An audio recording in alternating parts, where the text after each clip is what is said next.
ខ្ញុំបានឃើញបងប្អូនដែលគាត់យករូបភាពក៏ដូចជាវីដេអូអ្នកដែលនៅថៃណាជាពិសេសអ្នកនៅតាមខុនដូឬមួយក៏នៅតាមអគារខ្ពស់ដែលគាត់នាំគ្នារត់ចេញទាំងដែលសម្លៀកបំពាក់ខ្លះសល់ខោខ្លីខ្លះស្លៀកកសែងខ្លះរុំកសែងហើយយករូបភាពទាំងអស់ហ្នឹងទៅលេងសើច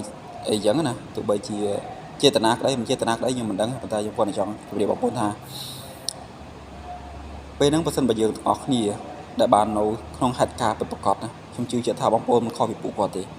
ចំពោះខ្ញុំមិនបាននៅក្នុងអគារខ្ពស់ទេប៉ុន្តែខ្ញុំនៅក្នុងធម្មតាក៏ពិតមែនតែនៅពេលដែលផែនដី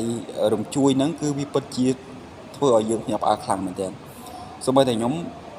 មកពេលហ្នឹងគឺភ័យដូចគ្នាចុះតម្រុំនៃបងប្អូនពួកគាត់ដែលគាត់នៅក្នុងខុនដូក៏ដូចជានៅអគារខ្ពស់ដែលវាធ្វើឲ្យអគារទាំងមូលរំញ័រទាំងអស់បងប្អូនគិតថាអារម្មណ៍យ៉ាងណា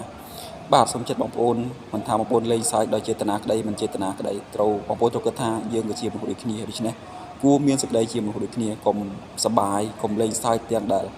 មនុស្សម្នាដែលច្រើនកំពុងតែជួបបញ្ហាជាពិសេសជួបទុក្ខលំបាកព្រោះអ្នកដែលមានតែអ្នកដែលឆ្លងកាត់ស្ថានភាពជាក់ស្ដែងទេទើបដឹងថាមានភាពតក់ស្លុតប៉ុណ្ណាបាទ